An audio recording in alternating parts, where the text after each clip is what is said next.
మహాదేవ శ్రీమాత్ర నమః. Welcome to our channel. నేను మీ మురళీధర్ శర్మ. ఇక్కడ చూసుకున్నట్టయితే న్యూమరాలజీ ప్రకారంగా ఏ అక్షరము, సి అక్షరము, ఎల్ అక్షరము. ఏ అక్షరంతో పేరు మొదలైనటువంటి వారు కానీ, సి అక్షరంతో పేరు మొదలైనటువంటి వారు కానీ, ఎల్ అక్షరంతో పేరు మొదలైనటువంటి వారు కానీ. ఏ మీద ఐశ్వర్య కావచ్చును, ఇంద్రజ కావచ్చును, అజయ్ కావచ్చును, అనిల్ కావచ్చును, క్లేశ కావచ్చును, చందు కావచ్చును, చాందిని కావచ్చును, ఎల్ మీద లౌకిక, లవన్, లక్ష్మి, ఇలా ఉదాహరణకు రాయడం జరిగింది. చాలా పేర్లు ఉంటవి. ఏ అక్షరం మీదైనా, సి అక్షరం మీదైనా, ఎల్ అక్షరం మీదనైనా.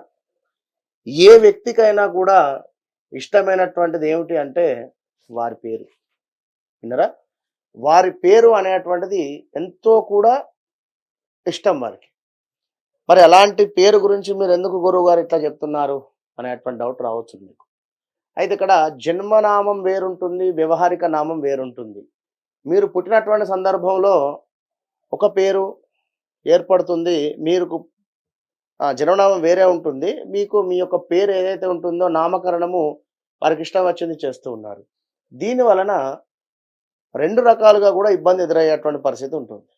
అయితే వీరికి రాబోయే రోజులలో కొంత గడ్డు కాలం అయితే ఏర్పడేటువంటి పరిస్థితి ఉంది ఇక్కడ.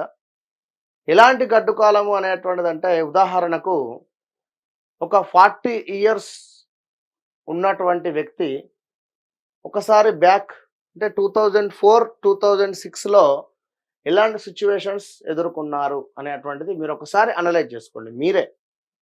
At the same time 2014 to 2016 also, అంటే ఒక 1 ఇయర్ అటో ఇటో.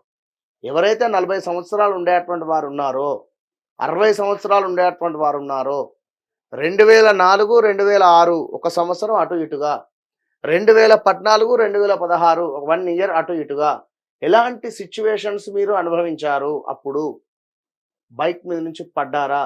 ఏమైనా యాక్సిడెంట్స్ గురయ్యారా? ఎవరికైనా అమౌంట్ ఇచ్చి లాస్ అయ్యారా? వివాహం జరిగిందా మరి ఇదే ఇయర్‌లో?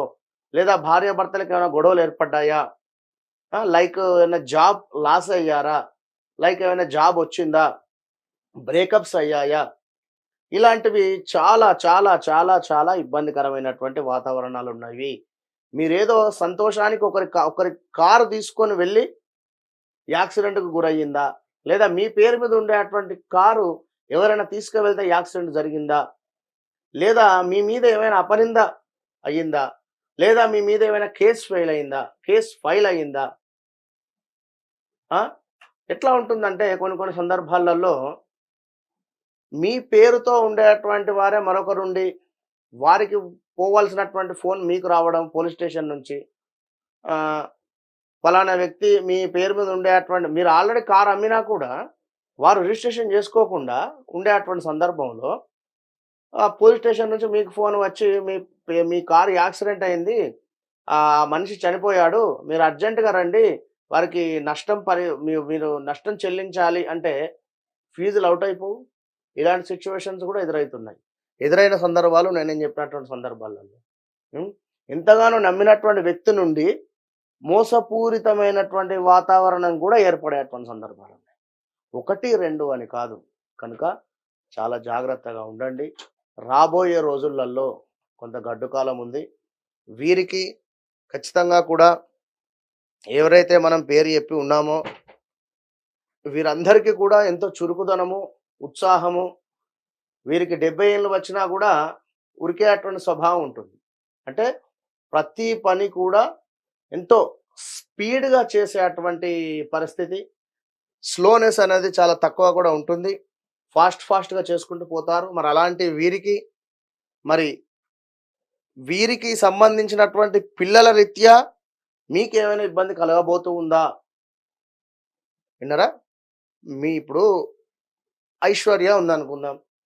ఐశ్వర్యకు వివాహం కోసం ఎదురు చూస్తున్నారా? వివాహం జరిగేటువంటి సందర్భాలు రాబోతున్నాయి 24 ఎండింగ్‌లో. అదేవిధంగా చందుకు సంబంధించినటువంటి అమ్మాయికి వివాహం కావాలా? జరిగే సందర్భాలున్నాయి. ఇలా కొన్ని ఇబ్బందికరమైనటువంటి సంఘటనలున్నాయి. మీకు బీ కేర్‌ఫుల్, ముందే చెప్తున్నాను. 6 నెలల ముందే చెప్తున్నాను. డబ్బులు ఎవరికి ఇవ్వొద్దు. డబ్బులు ఏవి ఇన్వెస్ట్మెంట్స్ చేయకండి. ముఖ్యంగా ఇవి 2 పాయింట్సే. డబ్బులు ఎవరికి ఇవ్వకండి. డబ్బులు ఇన్వెస్ట్మెంట్స్ చేయకండి. 7.5 సంవత్సరాలు గడ్డు కాలం రాబోతుంది మీకు, సుమారుగా 5 సంవత్సరాలు. కనుక చాలా అంటే చాలా జాగ్రత్తగా ఉండేటువంటి ప్రయత్నం చేయండి. మీరు ఖచ్చితంగా కూడా మృత్యుంజయ మంత్రము, త్రయంబకం యజామహే సుగంధిం పుష్టివర్ధనం ఉర్వారుకమివ బంధనాత్ మృత్యోర్మోక్షయమమృతాత్, ఈ మంత్రాన్ని ఖచ్చితంగా రోజుకో 108 సార్లు చదువుకోండి. అదేవిధంగా ఆపదామపహర్తారం దాతారం సర్వసంపదాం లోకాభిరామం శ్రీరామం భూయో భూయో నమామ్యహం, ఈ మంత్రాన్ని కూడా ఖచ్చితంగా ప్రతిరోజు కూడా చదువుకునేటువంటి ప్రయత్నం చేయండి. మీరు ఒకసారి వ్యక్తిగత జాతక పరిశోధననైతే చేసుకోండి. ఎందుకంటే మీ జాతకంలో మంచి మంచి దశలు గాని, ఏమైనా గజకేసరి యోగాలు గాని, బుధాదిత్య యోగాలు గాని, ఇలాంటివి ఏమైనా ఉంటే, యోగాస్ మీకు ఎలాంటి యాక్టివేషన్‌లో ఉన్నవి, ఇంకా చాలా ఉంటవి యోగాస్. విన్నారా? దాన్ని బట్టి ఇంకా ఏమైనా మంచి మంచి సజెషన్స్ ఉంటే తప్పకుండా నేను ఇస్తాను. ముందుకు వెళ్ళండి. మన వద్ద ఆన్‌లైన్ క్లాసెస్ నడుస్తూ ఉన్నవి. ఎంతో మందికి కూడా జ్యోతిష్యము అని కాదు, ఆస్ట్రాలజీ మీద ఇంట్రెస్ట్ ఉండేటువంటి వారికి ఆస్ట్రాలజీ నేర్పించడం జరుగుతూ ఉంటుంది. వారికి ఆస్ట్రాలజీ నేర్పించిన తర్వాత పర్మనెంట్ జాబ్ తప్పకుండా, వారికి మంత్లీ 35,000-50,000 వారి ఇంట్లోనే ఉండి సంపాదించుకునేటువంటి విధంగా మనం వారికి జాబ్ ఇచ్చేటువంటి ప్రయత్నంలో ఉన్నాం కనుక, ఎవరైనా ఉత్సాహంగా ఉండేటువంటి వారు తప్పకుండా కాంటాక్ట్ కండి. All the best.